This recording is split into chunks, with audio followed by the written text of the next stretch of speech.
Boa tarde, gente. Hoje nós vamos fazer a atividade do livro de História, tá bom? Da página 70 até a página 73. Então, vamos iniciar o capítulo 4, que é lutar pela cidadania. Tá vendo?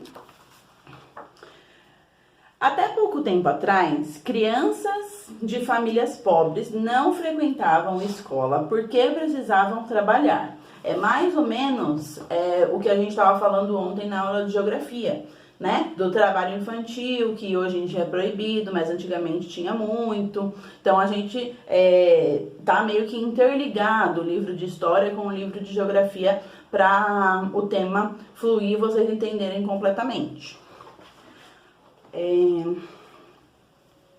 O trabalho infantil era empregado até em atividades perigosas ou que prejudicavam a saúde. Leia a letra da canção e observe a imagem a seguir. Então tem aqui a letra Criança Não Trabalha, que eu acho que todo mundo já escutou essa música pelo menos uma vez na vida. E do lado tem uma imagem de uma fábrica onde as crianças estão trabalhando, tá? E a música é aquela lá. Lápis, caderno, chiclete, peão, sol, bicicleta, skate, calção, esconderijo, avião, correria, tambor, gritaria, jardim, confusão, bola, pelúcia, merenda, caião, banho de rio, banho de mar, pula-cela, bombom, tanque de areia, gnomo, sereia, pirata, baleia, manteiga no pão. Criança não trabalha, criança dá trabalho. Então, essa música, ela foi feita justamente quando saiu essa lei que impedia o trabalho infantil aqui no Brasil e foi uma forma de comemorar, né, esse direito adquirido para as crianças. Aqui embaixo tem duas perguntinhas. Para iniciar, qual é o significado do refrão criança não trabalha, criança dá trabalho? O que significa esse criança dá trabalho? Né? Significa que a criança ela deve ser cuidada por alguém. Então, ela não deve trabalhar para alguém. A pessoa deve cuidar daquela criança para que ela possa se divertir, possa estudar, possa praticar atividades lúdicas e viver uma vida como criança. Então ela tem que dar trabalho para os adultos e não trabalhar. 2. A fotografia dessa página mostra uma situação muito comum no Brasil no início do século XX. Crianças trabalhando em uma fábrica. Atualmente isso é proibido no país e é direito de toda criança não trabalhar. Você acha esse direito importante? Explique o porquê. Então você vai explicar, se não couber aí, porque provavelmente não vai caber, pode colocar no caderno o porquê que esse direito é importante. Por que é importante você colocar na lei que a criança não pode trabalhar, né? Por que é importante que ela tenha esse direito garantido para poder estudar, para poder se divertir, para poder ter uma vida como criança? E aqui na página 71 tem um texto sobre os direitos e os deveres. Na maior parte dos países, ser cidadão significa uma nacionalidade e possuir direitos e deveres. Entre os direitos está o de participar das decisões tomadas no país. Essa ideia de cidadania não existiu sempre. Ela surgiu na Grécia Antiga, em Atenas, no final do século 16 a.C. Não, 16 não, 6 a.C., na Antiguidade. Então, hoje em dia, para você ser um cidadão, você tem que ter uma nacionalidade. Então, assim, a gente tem a nacionalidade brasileiro e a gente exerce a escolha de coisas que influem na sociedade. Então, quando a gente vai lá votar, escolher os governantes, a gente está participando e está exercendo a nossa cidadania, ok? Antigamente não era assim, não era obrigatório você escolher os governantes, não era obrigatório você participar das decisões. Hoje em dia já é, ok? Em Atenas, a noção de cidadania era diferente da atual. Apenas os homens adultos, nascidos livres e filhos de atenienses podiam ser considerados cidadãos. Presta muita atenção nisso aqui, eu vou até ler de novo. Em Atenas, a noção de cidadania era diferente da atual. Apenas os homens adultos, nascidos livres e filhos de atenienses podiam ser considerados cidadãos. Então, assim, se você nasceu fruto de um africano escravizado, você não era considerado cidadão. Se você era mulher, você não era considerado cidadão. Se você não era filho de um ateniense, se você fosse imigrante, por exemplo, você também não era considerado cidadão e você não tinha os direitos e muito menos os deveres de um cidadão de Atenas, ok? As mulheres, as crianças, os estrangeiros e os escravos não eram cidadãos. Não tinham direitos políticos nem podiam ser candidatos a cargos públicos. Então, as mulheres não podiam governar, não podiam nem se candidatar a um governo, para ser líder de alguma coisa. Mulher não era considerada cidadã. E ela nem podia ajudar a escolher, mesmo que fosse homens, ela não podia ajudar a escolher. Essa decisão era feita de homem para homem. Então, os homens decidiam que homem que ia estar lá no poder. A ideia de cidadania deveria ser um privilégio de poucos, durou muitos séculos e ocorreu em diversas sociedades. Foi apenas a partir do final do século XVIII que homens e mulheres passaram a lutar para criar uma sociedade em que todos possuíssem os mesmos direitos. Então, presta atenção, a gente está no século XXI. E desde o século XVIII que tem tido essa luta para os homens e para as mulheres terem o mesmo direito de conseguir governar alguma coisa. Antes disso, todos os outros séculos para trás, só homens tinham esse direito, só homens eram dignos de governar alguma coisa ou de opinar sobre alguma coisa na sociedade, na organização daquele lugar. Hoje em dia já é diferente, mas ainda assim não é como, eu posso dizer, não é igualitário. A quantidade de mulheres na política não chega nem aos pés da quantidade de homens na política. Então, os homens são majoritariamente os que governam um país. As mulheres estão lutando pela igualdade, mas ainda é muito difícil. Aqui tem a Angela Merkel, acho que é assim que fala o nome dela, que é a chefe de governo da Alemanha, é uma das personalidades políticas mais importantes da atualidade. Na imagem, ela faz um discurso no Parlamento Europeu em Estrasburgo, na França, em 2015. Aí tem umas questões aqui para vocês olharem a imagem e refletirem. Observe a foto acima e responda. Na Grécia Antiga, seria possível uma mulher como Angela Merkel ter direito à cidadania e ocupar um cargo político? Sim ou não? Por quê? Então, vocês vão colocar aí, né? Como eu falei, antigamente lá na Grécia, em Atenas, não podia uma mulher exercer um cargo político, porque ela não era considerada cidadã. Então, naquela época, nunca que existiria uma Angela Merkel fazendo um discurso lá no parlamento como uma chefe da Alemanha, tá bom? 2. Na imagem do Parlamento Europeu, é possível observar a presença do mesmo número de políticos homens e mulheres? Dá uma olhadinha aí atrás dela. Conta quantos homens tem e quantas mulheres tem. Vamos ver se a gente tem igualdade mesmo ou não. 3. Converse com o seu professor e os colegas sobre a importância da igualdade entre homens e mulheres na política. Então, você vai escrever aí sobre por que é importante que tenha tanto homens quanto mulheres na política. Por quê, Pro? Eu não vou saber explicar isso.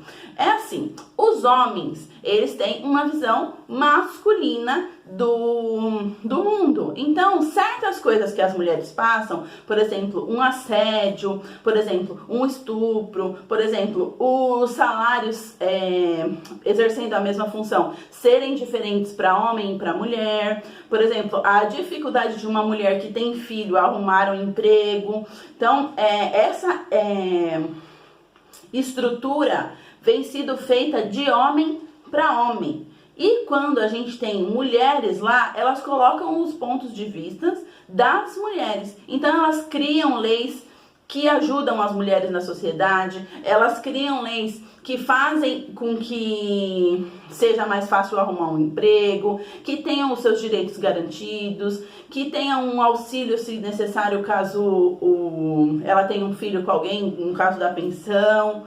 Então, assim, quando a mulher está lá, ela entende a necessidade de certos direitos que um homem nunca vai entender, né? Então, é necessário que tenha esses dois pontos. Do mesmo jeito que as mulheres, muitas vezes, não vão conseguir criar leis suficientes, leis que abrangem as dificuldades de um homem. Os homens não vão conseguir criar leis que abrangem as dificuldades das mulheres, porque cada um vive em uma realidade diferente. Então, é necessário que tenha essas duas representações lá no mesmo peso, 50% para cada um, para ter o direito assegurado tanto para as mulheres quanto para os homens, ok? Vamos lá, página 72. Na cidade grega de Atenas, os cidadãos podiam participar do governo e votar nas leis. Mas esse regime político era bem diferente daquilo que chamamos atualmente de democracia. Vamos conhecer melhor como funciona a democracia ateniense. Democracia é todo cidadão participar das decisões que interferem na sociedade. Então, a formação de leis, a eleição de governantes. Então, a democracia é todo mundo ter o direito de concordar ou discordar, de eleger o político tal, o político A ou B. Você tem esse direito de exercer a escolha, tá bom? Democracia ateniense tentava fazer todos os cidadãos participarem da vida da cidade. Os cidadãos, e apenas eles, eram iguais e se reuniam na eclésia, a assembleia do povo que votava nas leis. As discussões aconteciam do nascer ao pôr do sol, então durava o dia inteiro, desde que o sol nascia até o sol se pôr. Os cidadãos também podiam julgar pessoas que cometiam certos delitos graves. Então presta atenção, o júri antigamente, né, lá na Grécia, era feito por cidadãos. Quem eram esses cidadãos? Homens nascidos lá em Atenas,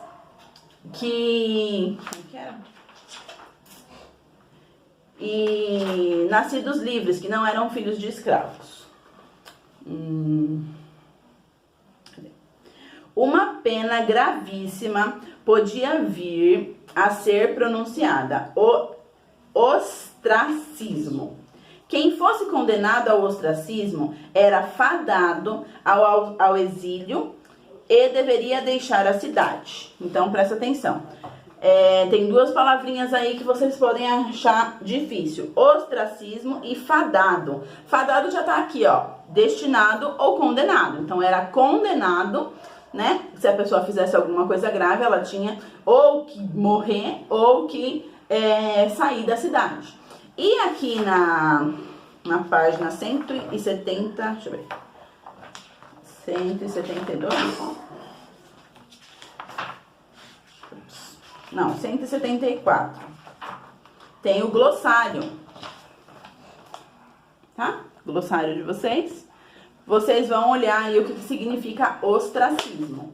Ó, processo que existia em Atenas, na Grécia Antiga, em que um político era submetido a um julgamento. Caso a Assembleia o condenasse, ele seria banido por 10 anos em isolamento e exclusão. Tá? Presta atenção, então.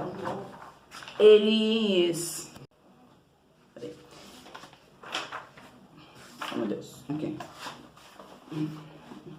Eles eram condenados por 10 anos a ficar exclusos da sociedade. Então, eles eram tirados, eles perdiam todos os poderes, perdiam todos os direitos, e eles ficavam excluídos da sociedade por 10 anos, caso eles fossem condenados pelo júri, tá bom? A Assembleia detinha praticamente todos os poderes, o que acabava dando muita autoridade aos que soubessem falar. Então, tinham as pessoas que eram mais instruídas, né? Então, elas conseguiam articular mais. E aí, certas pessoas que não tinham muito estudo, que não conseguiam muito argumentar, acabavam sendo julgadas, acabavam pagando por coisas que não eram muito justas às vezes, ok? Explique como funcionava a democracia ateniense. Então, vocês vão explicar aí o que eu acabei de falar, que só os homens tinham direito a decidir coisas sobre a sociedade, a votar em governantes, a julgar governantes, e que eles votavam nas leis e também condenavam pessoas que cometeram crimes graves, ok?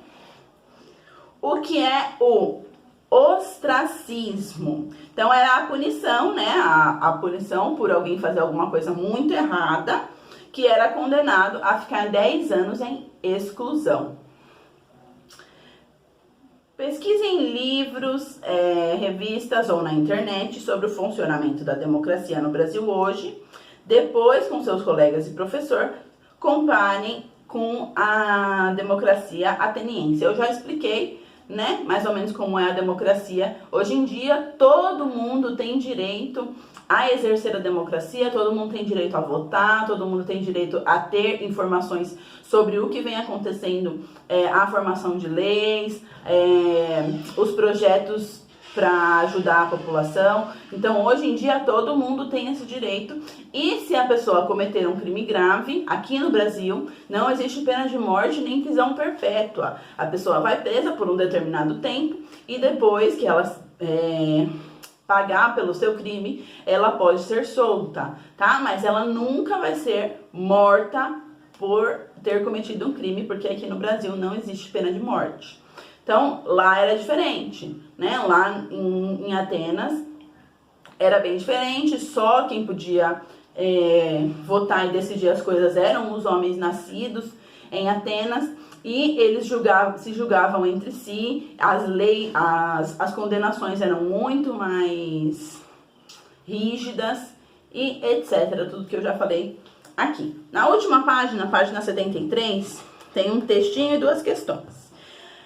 A ideia de que todos têm direito faz parte de um movimento de transformações que estava acontecendo na Europa no século XVII, desde o século XVII, mas começou-se a desenvolver com mais força no final do século XVIII, quando ocorreu na Europa a Revolução Francesa.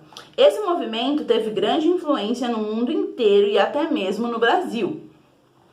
Os franceses, em 1789, lutaram para que todos no país, até o rei, fossem obrigados a obedecer às leis, para que, a partir daquele ano, todos os cidadãos tivessem os mesmos direitos. O resultado foi a Declaração de Direitos de Homem e do Cidadão, hoje considerada um documento histórico muito importante. Então, foi lá na França que começou essa história de igualdade, né? Porque antigamente todo mundo achava normal, só os homens decidir tudo, e iam levando. Quando a França assinou esse documento de que todos tinham que cumprir os mesmos deveres, todos tinham que ter os mesmos direitos, não importa se você é escravizado, se você é rico, se você é pobre, se você é o rei, então tinha que seguir as leis igualmente. E foi de lá que começou a se espalhar pelo mundo inteiro essa história de igualdade, que todos tinham que seguir as mesmas leis. E tem um trecho da declaração aqui, alguns artigos. Então, o artigo 1, os homens nascem e são livres e iguais em direito. Então, eles já nascem livres, ninguém nasce escravo. Já começou daí. A liberdade consiste em poder fazer tudo que não prejudique o próximo. Então, todo mundo podia fazer tudo, a partir do momento que não prejudicasse o outro. Então, óbvio que eu não posso fazer tudo, vou bater no outro, né? Claro que não. Mas eu posso fazer o que eu bem entender, sem prejudicar a outra pessoa. Cadê? A lei não proíbe, senão as ações nocivas à sociedade. Então, ela só proibia alguma coisa que fosse prejudicar a sociedade em si. A sociedade, quando eu falo, é a população inteira, né? Todos os grupos convivendo juntos formam uma sociedade. Todo acusado é considerado inocente até o julgado culpado. Então, foi daí que surgiu que todo mundo é inocente até que se prove o contrário. Então, você tem que provar que uma pessoa é culpada e não ela tem que provar que é inocente. Entendeu? Quando acusarem vocês de algum crime, né, que Deus quiser não vai acontecer, mas se acusarem, a essa pessoa que tem que provar que você cometeu aquele crime, não é você que tem que provar a sua inocência, porque todo mundo é inocente até que se prove o contrário. Isso surgiu lá na França e foi levado para o mundo inteiro, inclusive aqui no Brasil. 10. Ninguém pode ser molestado por suas opiniões, incluindo opiniões religiosas. Molestado é incomodado ou assediado. Então, ninguém pode sofrer consequências, pode sofrer assédio, ou alguém pode bater na outra pessoa porque ela tem opiniões diferentes. Isso foi considerado crime lá, ok? Aí tem as questões. Você concorda com o artigo 4 do direito do homem e do cidadão? Então, ó, o 4 a liberdade consiste em poder fazer tudo que não prejudique o próximo. Você concorda com isso? Eu acho que realmente a gente pode fazer tudo só não prejudicando o outro? Concorda ou não concorda? Vai colocar aí o porquê, tá bom? E a outra, a Declaração dos Direitos dos Homens e do Cidadão estabeleceu que todas as pessoas são iguais e possuem os mesmos direitos. Você acha isso correto? Explique. Você acha certo que todos tenham os mesmos direitos, independente do poder aquisitivo, independente se estiver na realeza, independente se é homem ou mulher, se já foi escravo, independente de qualquer coisa, todos devem ter os mesmos direitos? Se você concorda com isso ou você acha que não? Escreve aí pra mim, tá bom? Essas são as atividades de hoje. Acho que deu para explicar direitinho como que foi se formando essa ideia de igualdade, né, que antigamente não tinha, eram só os homens que exerciam, e hoje em dia a gente está ainda lutando. Óbvio que a gente não conseguiu ainda a igualdade, tanto entre os gêneros quanto entre as classes sociais, os poderes e diversas coisas, mas isso é assunto para outras aulas. Mas a luta continua, as leis estão se adequando cada vez mais a esse novo regime de ter igualdade com todos. Graças a Deus a gente tem avançado bastante, pensando, né, em Atenas, a gente avançou bastante, mas ainda há muita coisa para ser mudada, tá bom? Qualquer coisa, vocês me mandam alguma mensagem que eu respondo as dúvidas, tá bom? Beijos, até amanhã.